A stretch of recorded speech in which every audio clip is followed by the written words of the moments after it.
Welcome back to So Wizard Podcast Rundown of AFI's 100 Years, 100 Movies, 10th Anniversary Edition. Before we get started, please remember to subscribe to our channel. Really helps us grow our audience. We're going way back this week. Number 90 on our list is 1936's Swing Time. Swing Time stars one of the most famous on-screen pairings to grace the silver screen, Fred Astaire and Ginger Rogers. Fred Astaire is still an incredibly familiar face and name, despite having passed away 3 decades ago. He was an incredibly prolific performer who excelled in all levels of show business. When Swing Time was made, the pair was sought after specifically to be together. Audiences knew what they wanted, and having this duo paired up on the screen helped elevate every project they were in. This was the 6th collaboration for Astaire and Rogers. Rogers also cited Swing Time as her favorite team-up with the legendary Song and Dance Man. Swing Time is a comedy musical romance. Given the time period, it's clear that the musical numbers and the athletic prowess of the leads was going to be the draw. The numbers sound good, especially considering the advancements in movie-making technology and, home surround sound since the time, and even if you aren't into dancing, you cannot deny the skill that both Astaire and Rogers bring. Astaire does some very lengthy tap dance numbers with no cuts or breaks, stitching together select parts of best performances. He just does it and does it right. But the romance angle is where Swing Time kind of falls apart a bit, at least in context of more modern love stories. Swing Time follows Lucky Garnett, Astaire, a song and dance man in the movie, just like Astaire was in real life. Garnett is a bit too carefree and casual about things, and he misses his own wedding playing craps with his friends. His would-be father-in-law calls the whole thing off until Astaire can prove he can make real money. The number is $25,000, and he goes to New York City to do this because of some lies that Lucky was telling. Now, it's strange that this man was basically selling off his daughter, but even stranger that the daughter's standing there for the whole conversation and has nothing to say about it. And I don't think this comes down to, at least not fully, women not really having a voice in 1936. I think it was just kind of lazy writing to move the plot and get along with the dancing. I'm also not really sure why this would-be bride, Margaret, played by Betty Furness, didn't think show business was a viable option.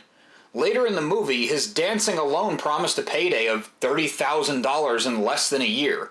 Just to put that into some context, the average salary in 1936 was under $1,400. This was also at a time when unemployment was over 18%, so I don't know where this demand is coming from that he can't make a living. So it feels like a loose plot thrown together without much thought to move Astaire's character to the glamour of New York City, more dancing, and of course, Ginger Rogers. With literally the clothes on his back, a toothbrush, and a single lucky quarter in his pocket, Astaire makes his way to New York City. He runs into Penny Carroll, played by Rogers, and his charm doesn't quite work on when they first meet. But he persists and wins her over. Now, originally, this isn't an attempt to woo her, at least I don't think it's supposed to be, but rather to make things right for her job-wise. He kind of screws her over. It didn't hurt that it set him up to make some money as well. I say that at least I didn't think it was his motivation, because his motivations and feelings when it comes to the leading ladies is pretty lacking. There's a song where they literally sing their feelings, and it's... The romance and the angle is severely underdeveloped. It's about all I can say. I can't really give it a pass on the time that it was made, because they could have easily done the romance and the song and dance angle.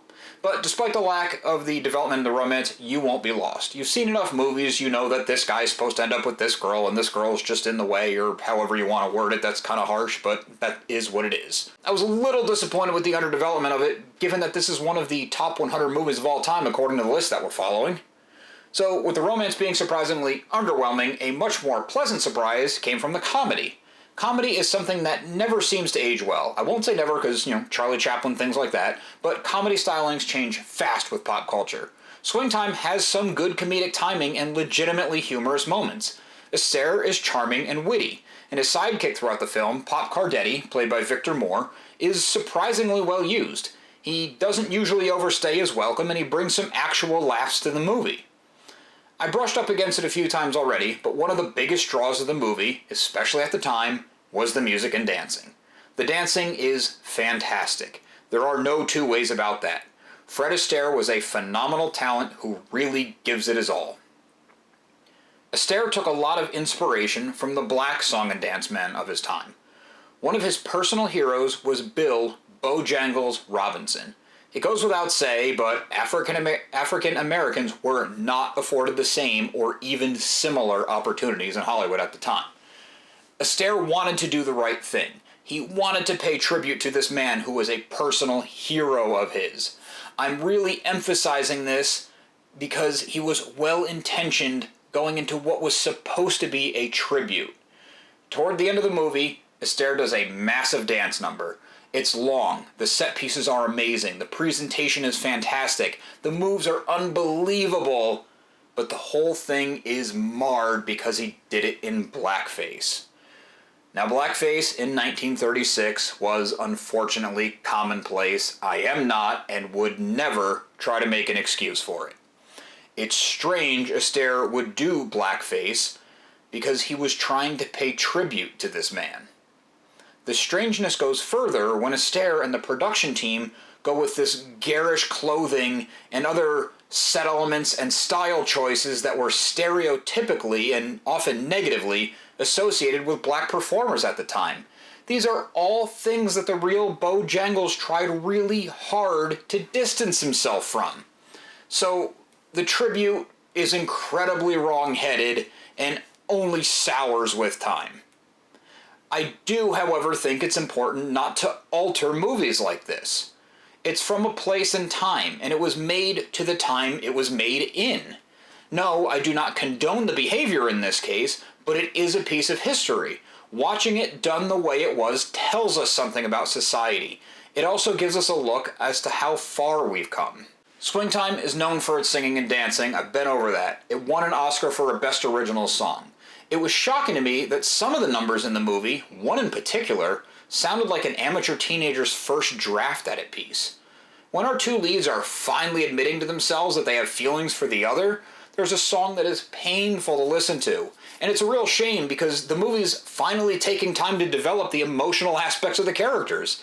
It's also a shame because this scene was framed well. It was beautifully shot on a great set, had some good comedic underlying beats, and the characters do this funny switch back and forth thing where they kind of reverse positions in context of the song. One more element to touch on before we wrap up is they do this great bit at the end. All the major characters get on in the same joke and it spreads across multiple scenes. Each person is faced with their relationship ending and they just can't stop laughing. Yes, it is a bit overacted, but acting natural was not the goal in the 1930s. They even make jokes about divorce, which I thought was probably kind of edgy for 1936 when divorce was a taboo topic. Despite all its flaws, and being outside my normal choice of genres, I had a good time watching Swingtime. The soft picture, the scratches in the print, and the forward-facing wholesomeness on it give a glimpse to a packaged and sold other time. I was happy to see my first Fred Astaire movie after knowing the name for what feels like ever. Thanks for watching. Make sure to subscribe to our channel for more. Be sure to listen to So Is Your Podcast wherever you get your podcast. So Is Your Podcast can also be found on Patreon, where for as little as $1 a month, you get multiple monthly bonus shows.